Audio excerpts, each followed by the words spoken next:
the one time that you started to tear up, a couple of times, you were talking about your nieces, talking about Travis's grandmother. Other times, it seemed as though you were just completely in control and maybe you were just having a regular conversation. How are you remaining so composed when this jury has your life in their hands? Well, it was difficult. I think I was shaking, and I didn't know if anyone else would notice, but people commented on it afterward. I was almost convulsing.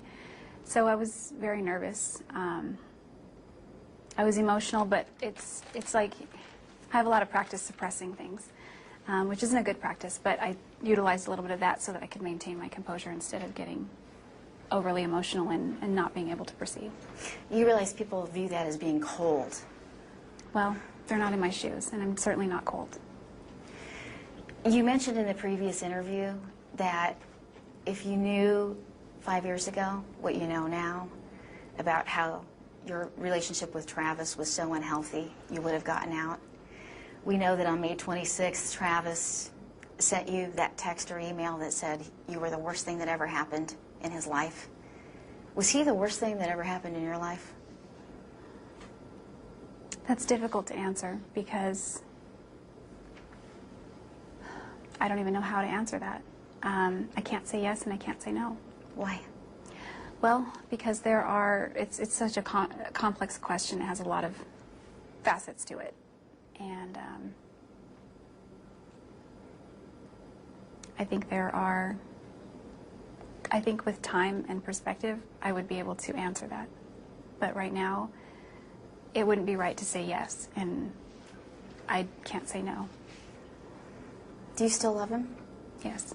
How can you still love a man that threatened you, as you have alleged, and obviously scared you enough to do something that, I mean, it wasn't just a murder, it was a heinous, hideous murder. How can you say you still love that man that forced you, as you say, to do this to him?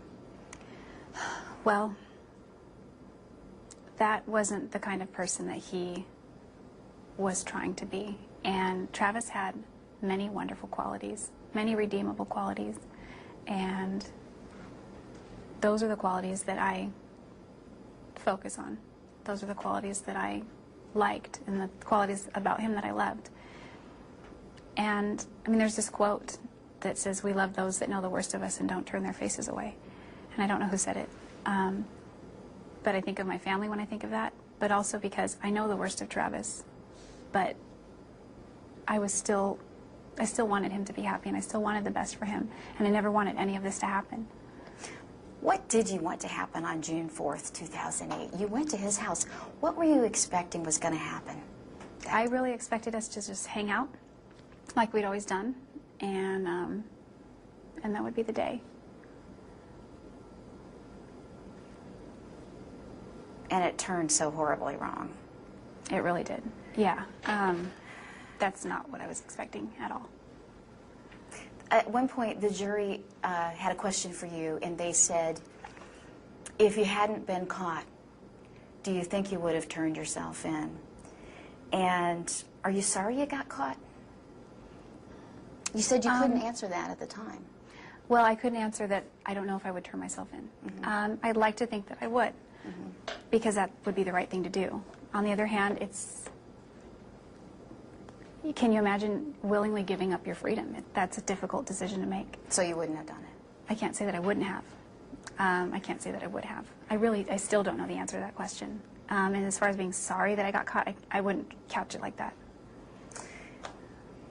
I've gotten to see your mom in court every day, your grandma, your father showed up this week. When was the last time you saw your dad? Well, he was here earlier in the trial while I was on the stand. Yeah. And prior to that, he's come, I think, one time in the 5 years. He doesn't travel very well. Their hearts must be breaking. Yeah, they are. They are. There were a few times where you'd turn and look at them every now and then, but it seemed like it was few and far between. Why was that? Well, I tried to remain focused on what was going on in the proceedings, so I didn't want to look back too much because I didn't want I didn't want to take my attention off of what was important in the proceedings. But at the same time, I mean, I don't know how much you noticed, but I looked at them a lot because I don't know how much longer I'm going to see them, and I want to see them. I want to. Are you taking a mental picture of them in your mind because you think you might die? Or are you? Well, I think they'll still visit me regardless of the outcome, but I guess it just helps me and reinforces that I'm loved by these people that know the worst about me, and they still love me. And I look back and I see this whole row of support, and sometimes 2 rows deep, and that helps. We could know tomorrow with the jury's decision. Are you mentally, emotionally ready to meet your maker if that's their decision? Well, I'm ready to meet my maker, but if that time should come, but if that's their decision, it would drag on for years and years. So it's not really contemporaneous. Do you know what I mean? Mm-hmm. Mm-hmm. You're saying you have a lot more time. Even if you get death, you still have years to live, is what you're saying. Yeah. Yeah, I do. That doesn't mean that it's a great quality of life or anything like that. Mm-hmm. If I got a death verdict, this thing keeps dragging on. And I'd really like to close this chapter. I hope that, I hope people can get closure. That's the goal for me. I want them to be able to get closure, get peace. Travis's family. Yes, very much. And I don't even know if that's possible. I hope it is. I hope it is for them. I don't know if it's possible. I wish I could just wave a wand and make it possible. Do you think about, okay, if the jury comes back and they give me death, do you think about what that moment would be like? When Yes. they put the needle in your arm? You have thought about that? I haven't thought about that, no. Not at all. Not in great detail. What have you thought about pertaining to that? I thought about more like the moments immediately following the announcement of the verdict. I have a pretty clear idea of what's going to happen at that point. So at that point, it'll just be taking it day by day and seeing where things go. So you really mentally haven't even gone there? Mm-mm. I haven't. It's more like I'll cross that bridge when I come to it. But you did say that you preferred death at one point, and then today, because of your family, you said, I wouldn't want to put them through that. So at one point, it seemed as though you were thinking about death. Yeah. And preferring the death penalty. Yes. So you have thought about it. Well, to that degree, yes. Just the fact that, I mean, I believe we are eternal, and in a sense, it's kind of like, well, if my life is over, why be a burden to my family? Why be a burden to the system? Why not just remove myself from this picture and move on? That's how I looked at it then. Mm-hmm. Who convinced you? Did your family say, look, you have a life worth living? Did they convince you? Did the defense team convince you? Did something happen between that interview? I mean, it was a short period of time. Yeah, actually, they've all said those things, but my cousin convinced me. The way she said it. What did she say to you? She said regardless of what happens, there's still a lot of hope and a lot of things that can be done, and don't do that to your mom. That's sort of the sum of what she said. She said it with a lot more effect, and it really drove it home for me. And a few days later, I saw my mom as well, and she told me the same thing. And it just reiterated that if I go against what they say, it's just going to cause so much pain, so much more pain. What's your cousin's name? I'd rather not say. Okay. Is she in court every day? Is she? She was for a while. Okay. She's not here today. Okay. Why are you talking to the media on what could be the eve of your verdict, death or life? What's in it for you at this point? Well, my hope is that my agenda at this point is to bring awareness to domestic violence, because I feel like, I mean, I'm here for my own bad choices, but in part I'm also here because of that. And I don't know if you'll air it or not, because I told Troy Hayden the same thing and it didn't air. But if I could say one thing, I just really want people to document what they go through. Because if I had documented what I went through, there would be proof of it. And that's one of the big issues in my case, is that there is no physical proof. And had I documented that, there would be. And to this day, even my sister goes through things with an ex, and she documents it, or she says she does, but then sometimes she doesn't, and those things could help her later. Is that what all the recording was about? Were you documenting at that point, or why did you start recording conversations? And it just seemed a little odd that it was a private moment, and then you were recording those things. Well, was it? That's just something we did. I've never done that with any guy before, and he wanted to, and at that point I was probably willing to, I was really a dumb girl at that time. I was probably willing to do anything for him. But he didn't know you were recording it. Yeah, he did. He knew you were recording his conversations. Okay. Yeah, that's what we talked about it on a chat conversation right prior to that, except it didn't come in as evidence. Okay. So, the other reporter before me sort of touched on this. You know, from the outside looking in, the world looking at Jodi Arias at this point, they think that you love the attention. You know, you've allowed us to do interviews with you on the eve before the verdict. Are you enjoying the attention, for the record? No, not this kind of attention. Not the kind of attention that I receive. Well, I'm not really aware of the attention. I'm very insulated where I am. And so, I mean, I get a lot of support mail. Tell me about that. What kind of support mail? Hundreds and hundreds. I have like 200 plus postcards right now that I don't even think that it's logistically possible to respond to everyone. No. Well, what are they saying to you? Just give me an example of, you know, Joe Blow down the street. Jodi, I listened to your testimony and I believe you. I'm in your corner. Or the best ones are when women write me and say, I was in a situation like yours before and I totally understand. Or thank you for your testimony. I've left the relationship that I was in because of what happened. Things like that. That if I can motivate one person to get out of a bad relationship, or if I can motivate one person to at least document what's going on, you know, something, then that's better than if they just went down the path that I went down. What do you want your legacy to be? Well, it's not the best legacy, but if anything, I'd like to be an example of... I want people to see what happens when you don't document what's going on. A cautionary tale. Cautionary tale is good. I think that's appropriate. I can't stress enough how important that is. We have so much technology that's so easy to operate this day, and it's affordable, and there's just ways to document what you're going through so that there's never any question about what has happened should that ever arise. You don't even have to use it. You don't have to turn in the person you love if you don't want to, because most people won't. Yeah. I know I certainly didn't want to.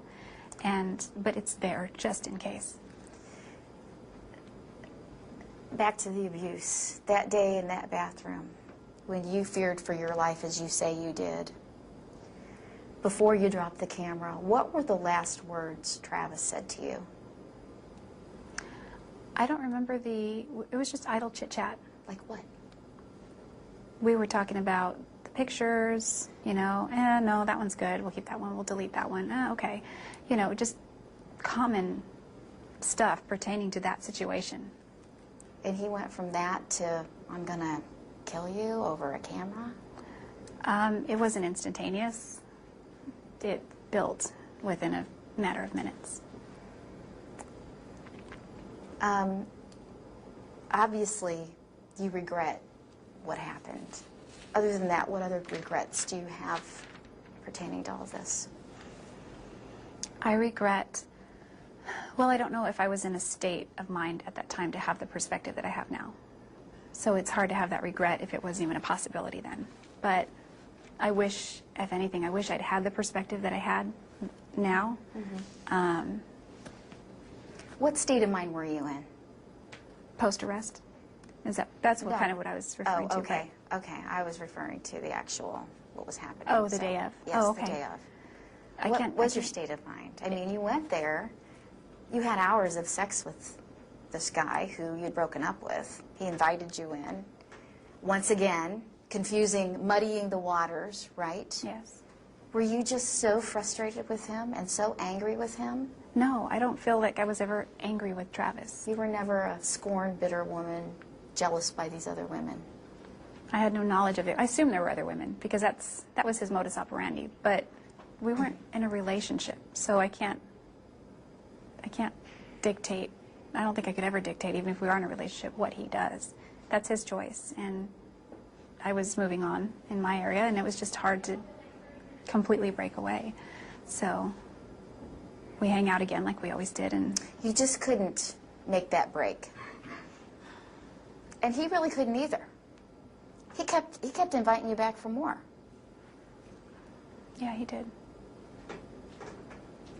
Is that the downfall right there?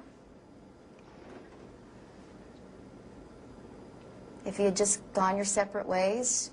I think about that a lot. What if I had just, when I moved 1,000 miles away from him, what if I just crossed over that border into California and never looked back? Never answered the phone again, never responded to another email or text message, just stopped. I think about that a lot. And what have you come of that? I mean, I can't change the past, and I'll regret it for the rest of my life. a lot of women have that problem. The ex still texting, there's some communication, they go back, they go forth, you know. There's a lot of women have that problem, but it doesn't end as horrifically tragic. I know. Well, I don't think that ex attacks them and threatens to kill them. So I really wish that I could do all of that over, and I would never go there. Daniel Freeman was a good friend of yours. Yeah, he was. He told us in an interview, not me, but one of our other reporters, that he felt that if it was an option, that you should get the death penalty. How does that make you feel, someone who was a good friend of yours at one time?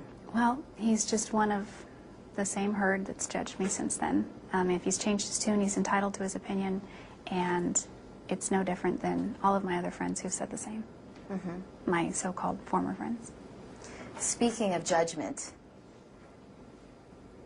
you must know all of America sits in judgment of Jodi Arias right now, and you really have been deemed the most hated woman in America. How does that make you feel?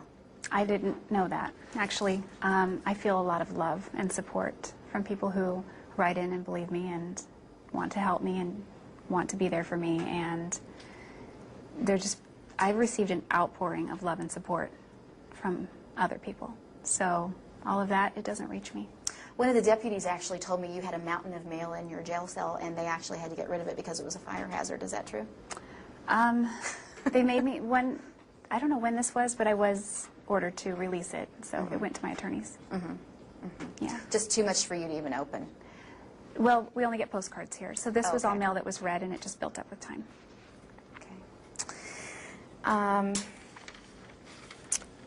You know, Samantha Alexander, that day she took the stand, and Stephen Alexander took the stand. There were moments where I think the jury finally saw you, maybe feeling some remorse. We saw you crying. We saw tears rolling down your cheeks. Samantha said, "We will never get those images of our brother's neck being slit out of our minds." How have you gotten that out of your mind? It's not out of my mind, but mostly I've avoided looking at it, but it's there. I've seen it. How do you go on living with that? How do you, I mean, I think it's suppressed a lot of times, and I think it comes out in nightmares. You have nightmares? I've been told that I scream and cry in my sleep, and several times I've woken myself up screaming. I don't have memories of the nightmares, so I'm not sure what I'm dreaming about. I've lived with roommates over the years, and they consistently report that about me. But you've had them here since you've been incarcerated. Yes. Now, you touched on the mental illness. Most people think what you did to Travis Alexander is insane. Juan Martinez said you killed him 3 times. Why didn't they do an insanity plea? I don't know. Don't you think the jury would have really believed that? I mean, after looking at all of the evidence, why? You even said you don't know, you've kind of dabbled in, you feel that you have several things going on with your psyche. Yeah, I don't know that, I don't know why that decision was made. I really don't. You realize people look at you, and you're slender and svelte, and this tiny waif of a woman on trial, and they are baffled how you could have done that to a man of Travis's size. I think when you get into a fight or flight situation and the adrenaline kicks in, you gain extra strength. That's my theory. I don't have memory of a lot of what happened that day, but we all know that when you're in a situation and your adrenaline kicks in, you're physically capable of more than you typically are, such as, the mother who lifts the car off her child. Mm-hmm. Who could lift a car? Sure. But we've all done those stories, sure. Right. So I don't know if it's one of those situations or not. I know that, I don't remember it, but I know that it happened. And if you could go back to a younger version of Jodi, what would she say right now? How would she make her life different? What age are we talking? I don't know. When do you think it all started to go badly for you? Do you think it was when you left home at 15? Do you think that was kind of the turning point? Because, listening to the defense today, they claimed you were abused and neglected, and basically your family turned away from you very early is what they claimed. It was more like emotional neglect. I don't know that I would take back those experiences, even though they weren't great, because I felt like the trajectory of my life prior to meeting Travis was on a good path. And even though my parents and I had differences, I thought that I had put it behind me. And this case has brought up so many issues that we still had unresolved. There are so many points in time where I could say, this is where it changed, or this is where it changed. Mm-hmm. So it's difficult to pinpoint that moment, because even right up to the day, things could have been done differently. Mm-hmm. Mm-hmm. Now, you mentioned your mom had a letter. She was prepared to read in court, and she wanted to read for you. What did that letter say? She only told me some of the elements, basically just listing all of the qualities she felt were redeemable about me, things I've done to help other people. Like what? What does your mom think is redeemable about you? She wanted to talk about the ways I help people in here. I help them sometimes with letters to the court. I've helped them learn sign language occasionally. She wanted to talk about, I feel like I'm tooting my own horn when I say all this. So I've asked you the question, so toot away. Well, I feel uncomfortable, but I've done things to help people. Right. And I tell my mom. Your mom didn't get to say this in court, so I'm giving you the opportunity now to tell America Yeah. what your mom didn't get to say. So feel free. Go I ahead. haven't seen the letter, but some of my good deeds, I'd rather just keep them anonymous.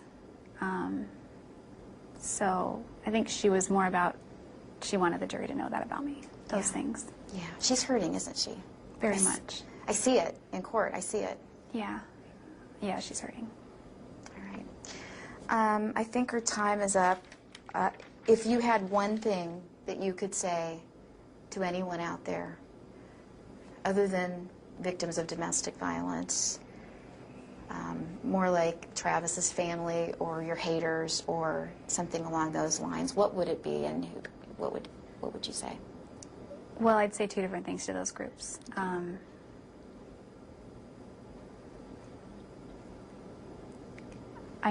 I hope that people are able to heal. I want them to be able to heal from this. I don't know if they will be able to, but I hope they can. I really do. Are you going to be able to heal? Have you healed? Have you?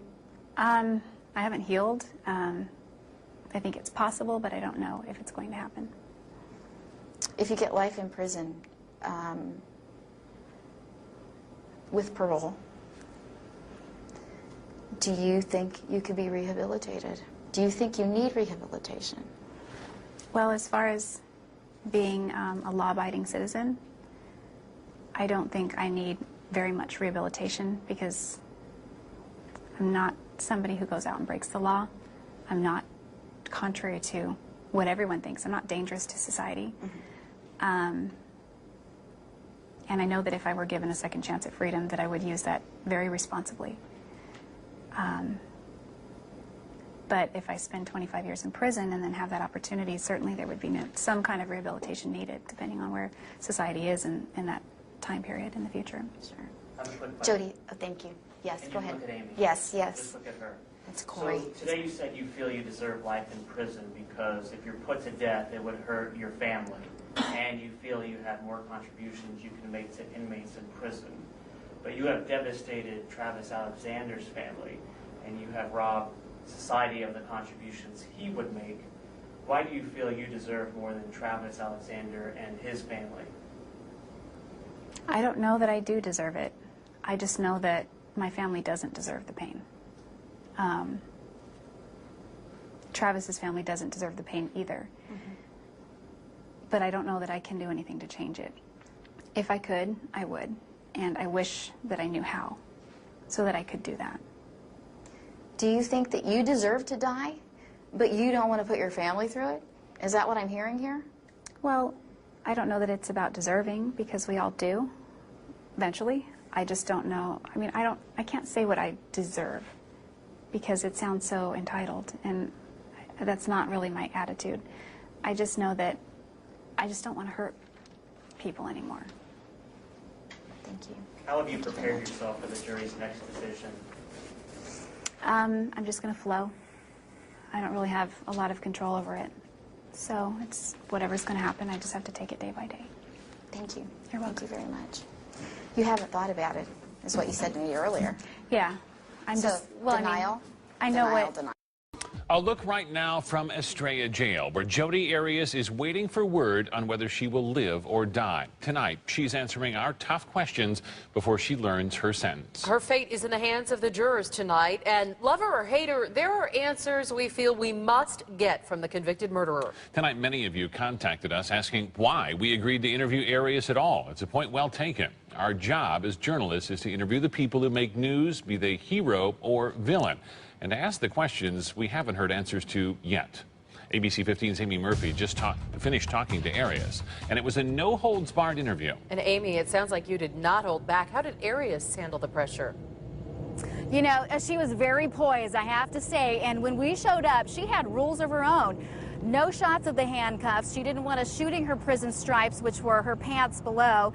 And she also said that she wanted us to turn the cameras off while she combed her hair and put a little lip gloss on for the cameras. Now, as I sat down with one of the world's most notorious killers, I didn't know what to expect either.